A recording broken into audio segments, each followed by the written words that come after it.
ऐसी कौन सी स्त्री थी जो आधी ब्याही और आधी कुंवारी थी? रामायण का अद्भुत प्रसंग। क्या आप जानते हैं कि ऐसी कौन सी नारी थी जो आधी ब्याही और आधी कुंवारी थी? यह सुनकर शायद आप चौंक गए होंगे कि भला ऐसा कैसे हो सकता है। भला ऐसी कौन सी नारी हो सकती है जो आधी ब्याही हो और आधी कुंवारी हो। लेकिन यह एक पहेली नहीं बल्कि रामायण के एक रहस्य को उजागर करती है। इस पहेली में धर्म, वचन और कर्म के गहरे अर्थ छुपे हुए हैं। आज मैं आपको इसी पहेली का उत्तर दूंगा और इसी से जुड़ी हुई एक रोचक और अनसुनी कथा आपको सुनाऊंगा। यह कथा सीधे रामायण से ली गई है। एक समय की बात है जब अवध के नरेश महाराज दशरथ अपने घोड़े पर सवार होकर शिकार खेलने के लिए जंगल में गए थे तो उनके चेहरे पर आत्मविश्वास झलक रहा था। लेकिन उस दिन भाग्य उनका साथ नहीं दे रहा था। वह पूरा दिन जंगल में भटकते रहे, लेकिन इसके बावजूद भी कोई भी शिकार उनके हाथ में नहीं लगा। उस समय राजाओं के लिए शिकार केवल उनका मनोरंजन नहीं था, यह उनकी वीरता और पराक्रम का प्रतीक माना जाता था। जब महाराज दशरथ को कोई शिकार नहीं मिला तो वह अत्यंत निराश हो गए। उनके हृदय में बेचैनी होने लगी और उनका मन भारी हो चला था। निराश होकर महाराज दशरथ एक बड़े से पेड़ के नीचे जाकर के बैठ गए। जंगल के सन्नाटे में केवल पत्तों की सरसराहट ही सुनाई दे रही थी। राजा दशरथ विचार करने लगे कि आज का दिन तो पूरा व्यर्थ हो गया। ना कोई शिकार हाथ लगा और ना ही मेरी इस यात्रा का कोई उद्देश्य निकला। महाराज इसी चिंता में डूबे हुए इधर उधर देख ही रहे थे कि अचानक उनकी नज़र सामने पड़ती है। तो वह क्या देखते हैं कि एक अत्यंत ही सुंदर गंधर्व कन्या पास के ही पेड़ों के बीच से निकलकर उनकी तरफ आ रही थी। उसकी चाल और उसका सौंदर्य और उसके वस्त्र ऐसे लग रहे थे कि मानो वह स्वयं स्वर्ग से उतरी हुई कोई अप्सरा हो। महाराज दशरथ को विश्वास ही नहीं हुआ कि इस निर्जन और भयानक जंगल में ऐसी सुंदर कन्या कैसे हो सकती है। उन्होंने सोचा कि यह कन्या कौन हो सकती है। ऐसी सुंदर और कोमल स्त्री इस वन में कैसे निर्भय होकर के घूम सकती है, जहाँ अनेक तरह के हिंसक जानवर हर पल किसी न किसी का शिकार करने के लिए हमेशा तत्पर रहते हैं। जब वह कन्या धीरे धीरे महाराज दशरथ के पास आई तो राजा दशरथ ने अपने राजसी गौरव को संभालते हुए उससे कहा कि हे सुंदरी, तुम कौन हो और इस निर्जन वन में तुम अकेली क्यों घूम रही हो? क्या तुम्हें इस बात का अंदाजा नहीं है कि यहाँ कितने खतरनाक जंगली जानवर रहते हैं जो तुम्हारे जीवन के लिए खतरा बन सकते हैं? कौन हो तुम और तुम्हें यहाँ किसने छोड़ा? कृपया मुझे अपने बारे में विस्तार से बताओ। महाराज दशरथ की बात को सुनकर उस कन्या ने मुस्कुराते हुए कहा कि हे महात्मन, सबसे पहले तो आप मुझे बताइए कि आप कौन हैं। देखने में तो आप कोई महान योद्धा लगते हैं, जैसे कोई आप राजा हो। इस निर्जन वन में आपकी उपस्थिति मुझे विस्मित कर रही है। महाराज दशरथ ने बड़े गर्व से उत्तर दिया कि देवी, मैं अयोध्या का राजा दशरथ हूँ। यह तो तुम जानती ही होगी कि राजाओं का कार्य शिकार करना और अपनी प्रजा की रक्षा करना होता है, लेकिन तुमने अभी तक मुझे अपना परिचय नहीं दिया। बताओ तुम कौन हो और इस वन में क्या कर रही हो? उस कन्या ने बड़ी ही शांत और मीठी आवाज में कहा, हे महाराज दशरथ, मैं एक गंधर्व कन्या हूँ। मेरे पिता ने मुझे पूर्ण स्वतंत्रता दी है कि मैं अपने लिए स्वयं कोई योग्य वर की तलाश कर सकूं, और इसी कारण मैं इस जंगल में योग्य पति की खोज में घूम रही हूँ। महाराज दशरथ को यह सुनकर बड़ा आश्चर्य हुआ। उन्होंने कहा, क्या तुम्हारे पिता ने तुम्हें इस खतरनाक जंगल में अकेले भेज दिया? क्या यह उचित है कि एक पिता अपनी पुत्री को स्वयं अपना जीवन साथी खोजने के लिए इस निर्जन स्थान में भटकने दे? यह तो पिता का कर्तव्य होता है कि वह अपनी पुत्री के लिए कोई योग्य वर की खोज स्वयं करे। गंधर्व कन्या ने महाराज दशरथ की बात सुनकर जवाब दिया कि महाराज, मेरे पिता ने मुझे स्वतंत्रता इस विश्वास के साथ दी है कि मैं अपने लिए सही निर्णय ले सकूं, और अब जब मैंने आपको देखा तो मुझे महसूस होता है कि मेरी खोज समाप्त हो गई है। आप ही मेरे लिए वह उचित वर हैं। महाराज दशरथ ने उस कन्या की बात सुनकर मुस्कुराते हुए कहा कि हे सुंदरी, मैं तुम्हारे साहस और वीरता की सराहना करता हूँ, लेकिन तुम्हें मेरे बारे में सब कुछ जान लेना चाहिए। मैं एक राजा हूँ और मेरे कंधों पर मेरे राज्य और प्रजा का दायित्व है। तुमने मुझसे विवाह की बात कही है, परंतु क्या तुम्हारे पिता ने तुम्हें यह आज्ञा दी है कि तुम किसी भी व्यक्ति से विवाह कर सकती हो, भले ही वह राजा हो? गंधर्व कन्या ने कहा कि हे राजन, मैं इस बात से पूरी तरह से अवगत हूँ, परंतु अब मैं मन से आपके प्रति समर्पित हो चुकी हूँ।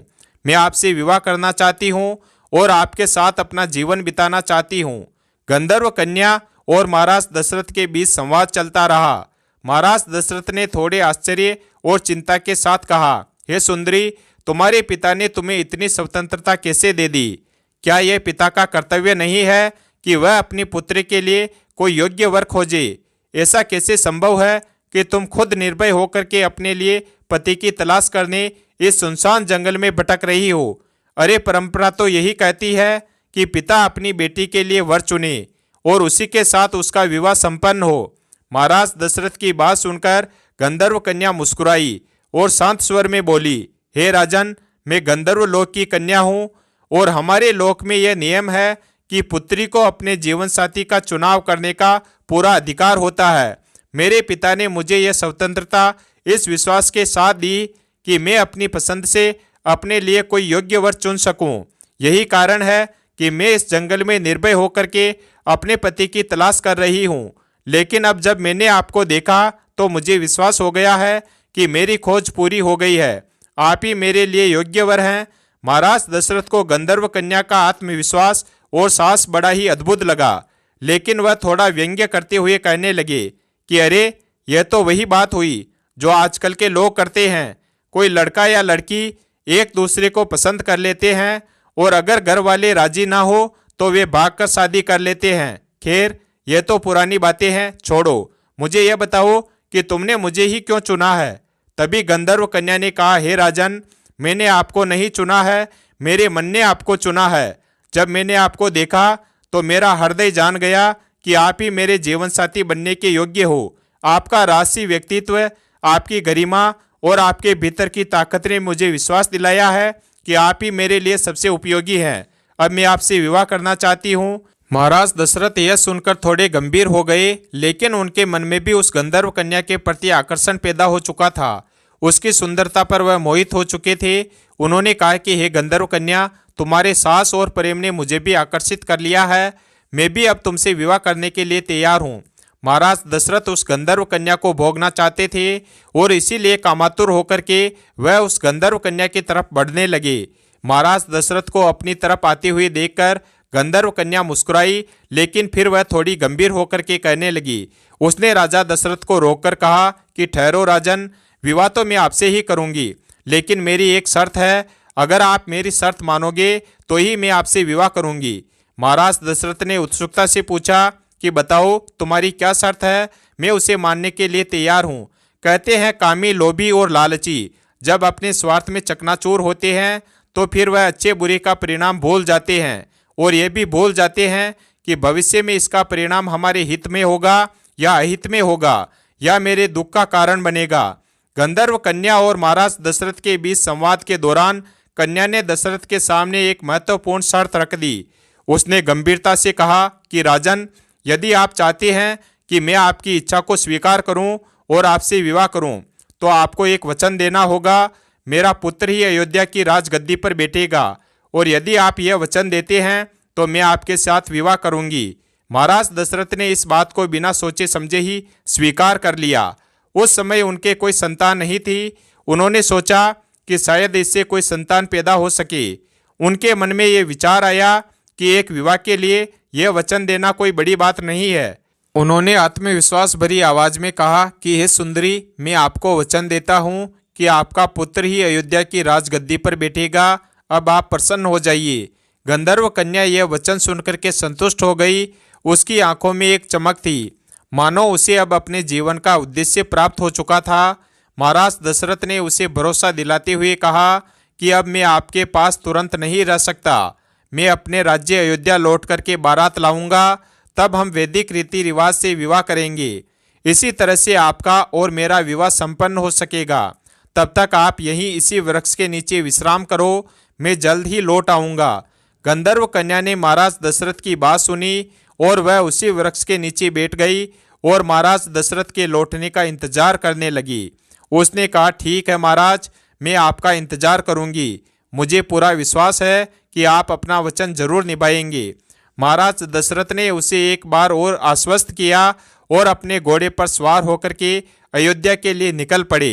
उनके मन में उत्साह और गर्व का भाव था कि उन्होंने एक ऐसी कन्या को अपने लिए चुना था जो साहसी और आत्मनिर्भर है। इस प्रकार उस गंधर्व कन्या के साथ गंधर्व विवाह करके महाराज दशरथ, गंधर्व विवाह उसे कहते हैं जिसमें केवल मन और वचन का मेल होता है, वही महाराज दशरथ और गंधर्व कन्या के बीच हुआ। इसे आधा विवाह माना गया क्योंकि केवल वरमाला और वचन हुआ था। वैदिक रीति रिवाज के अनुसार विवाह की बाकी रस्में अभी बाकी होनी थी।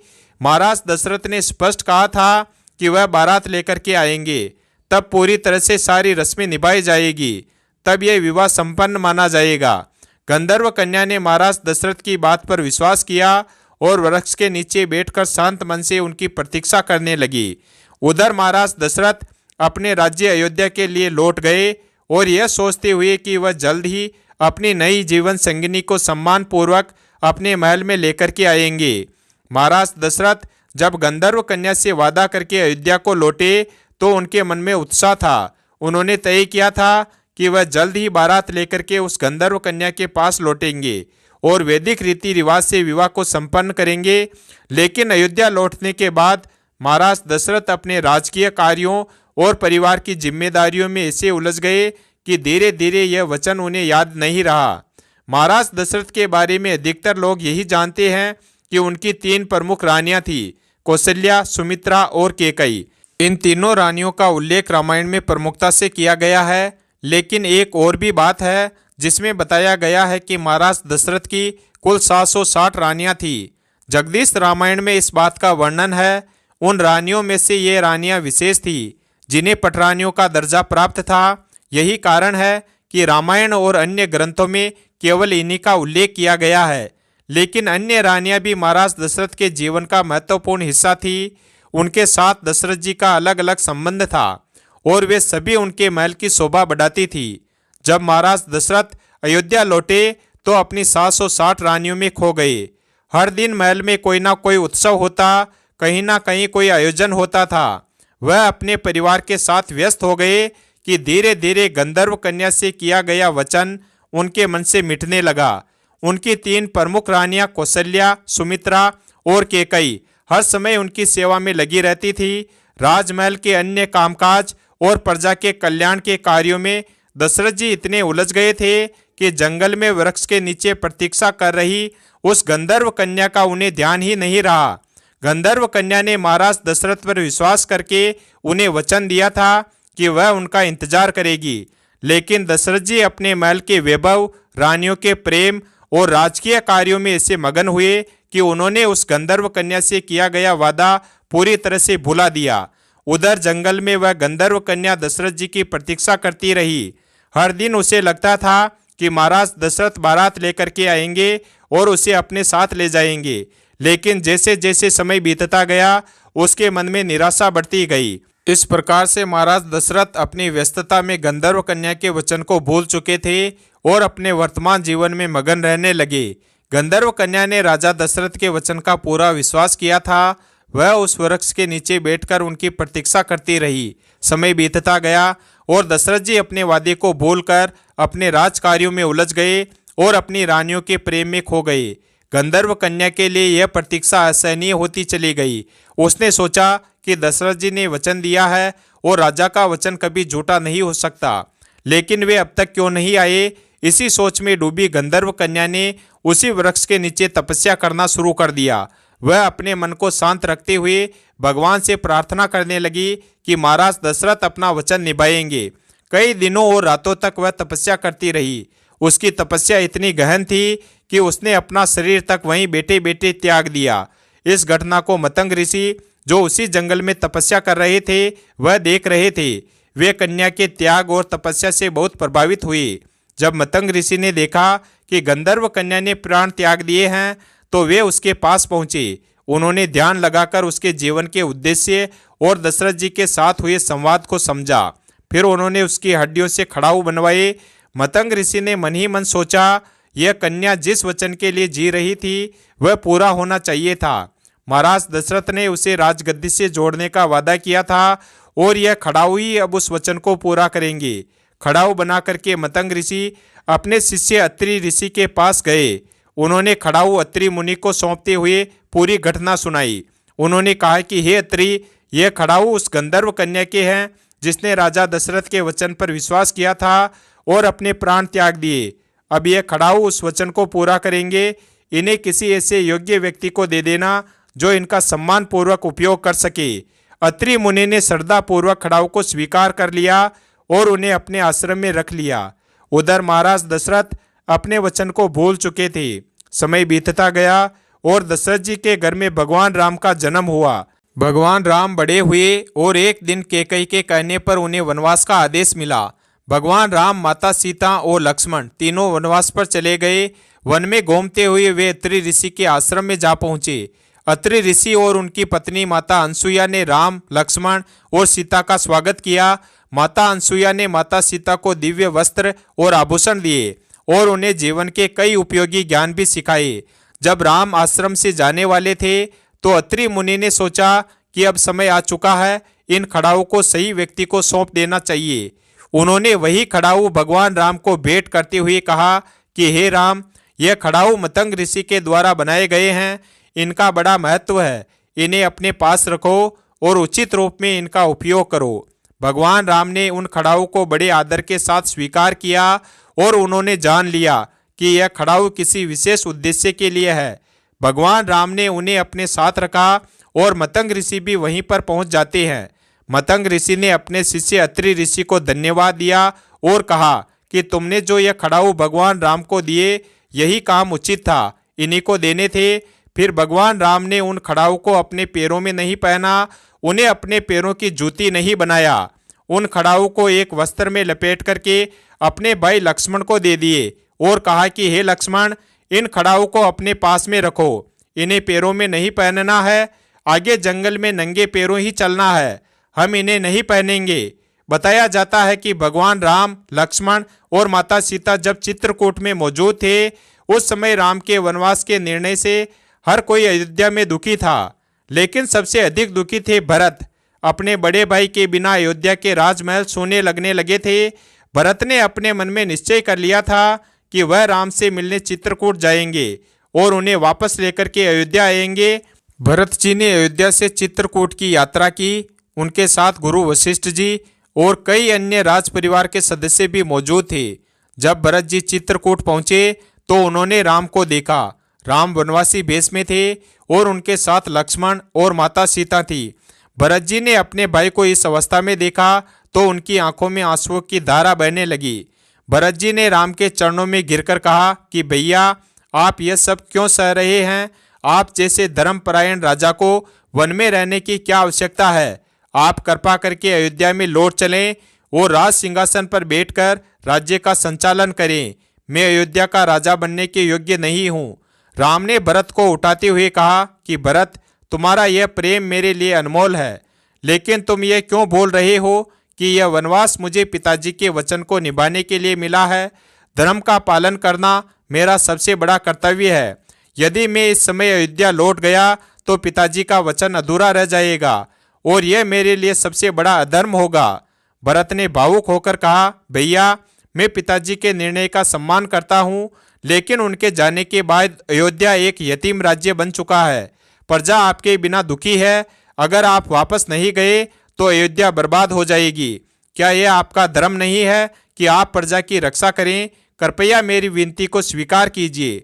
तभी राम ने भावुक होते हुए कहा कि भरत, मैं तुम्हारी भावनाओं को समझता हूँ, लेकिन मेरा अंतिम निर्णय है पिताजी के वचन का पालन करना और इसे निभाने में मेरी प्राथमिकता है। तुम मेरी अनुपस्थिति में अयोध्या का संचालन करो, उसके राज्य को तुम संभालो। भरत ने एक बार फिर से कहा कि यदि आप नहीं लौट सकते तो मैं भी अयोध्या लौटने के योग्य नहीं हूँ। मैं आपके बिना राजगद्दी पर नहीं बैठ सकता। भगवान राम ने भरत को सांत्वना दी और कहा कि देखो भाई, अगर तुम वास्तव में मुझसे इतना प्रेम करते हो तो मेरी एक बात मान लो। मैं तुम्हें अपनी चरण खड़ाऊ सौंपता हूँ। इन्हें राजगद्दी पर रखकर तुम राज्य का संचालन करो। यह खड़ाऊ मेरे प्रतीक होंगे और तुम मेरे प्रतिनिधि बनकर के राज्य को संभालोगे। भरत ने यह सुनकर रोते हुए कहा कि भैया, मैं आपके बिना यह कैसे कर सकता हूँ? आपके चरणों के बिना अयोध्या सूनी लगती है। तब राम ने कहा कि भरत, यह खड़ाऊ केवल प्रतीक नहीं है, इन्हें राजगद्दी पर रख करके तुम राज्य का संचालन करोगी, और मैं ये जान करके संतुष्ट रहूंगा कि अयोध्या मेरे आदर्श के अनुसार चल रही है। तुम मेरे प्रतिनिधि हो और यह खड़ाऊ तुम्हें मेरे पास होने का एहसास भी दिलाएगी। भरत ने भारी मन से राम के चरण खड़ाऊ को स्वीकार किया और उन्होंने कहा कि भैया, यह खड़ाऊ मेरे लिए आपका आशीर्वाद है। मैं इन्हें राजगद्दी पर रखूंगा और यह सुनिश्चित करूंगा कि राज्य आपकी शिक्षाओं के अनुसार ही संचालित हो। लेकिन मैं ये प्रतिज्ञा करता हूं कि जब तक आप वापस नहीं आएंगे, मैं स्वयं राजगद्दी पर नहीं बैठूंगा। मैं अपने जीवन को एक तपस्वी की तरह जीऊंगा और आपकी प्रतीक्षा करूंगा। भगवान राम ने भरत को गले लगाते हुए कहा कि भाई, तुम्हारे इस त्याग ने मुझे गर्व से भर दिया है। मैं तुमसे यही अपेक्षा करता हूँ। अयोध्या की प्रजा तुम पर विश्वास करती है, तुम उनके लिए वही करोगे जो मैं करता हूँ। राम ने खड़ाऊ को सौंपते हुए कहा कि भरत, इन खड़ाऊ को राजगद्दी पर रखना और यह कहना कि इससे माता को सुख मिलेगा। भरत ने पूछा, भैया, कौन सी माता को सुख मिलेगा? तब राम ने उत्तर दिया कि सुख उस माता को मिलेगा जिसने त्याग और प्रेम का प्रतीक बनकर के इन खड़ाऊ को जन्म दिया है। वह गंधर्व कन्या थी जो हमारे पिताजी के वचन के कारण अपनी जान गंवा बैठी। उसका त्याग व्यर्थ नहीं जाएगा। जब यह खड़ाऊ अयोध्या की राजगद्दी पर होंगे तो उसका उद्देश्य पूरा हो जाएगा। भरत ने राम की बात को समझा और खड़ाऊ लेकर के अयोध्या को लौट गए। उन्होंने उन खड़ाऊ को राजगद्दी पर रखा और 14 सालों तक स्वयं तपस्वी जीवन बिताकर राम की प्रतीक्षा करने लगे।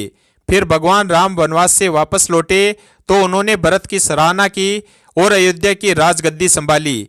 और उसी गंधर्व कन्या को भगवान राम ने मां कहा था, और वही गंधर्व कन्या थी आदि ब्याही और आदि कुंवारी। वीडियो अगर पसंद आया हो तो वीडियो को लाइक करें और हमारे चैनल शिवभक्त को सब्सक्राइब करें और अपने दोस्तों के साथ शेयर करें, और कमेंट बॉक्स में जय श्री राम अवश्य लिखें। धन्यवाद। और कमेंट करके बताएं वीडियो कैसा लगा।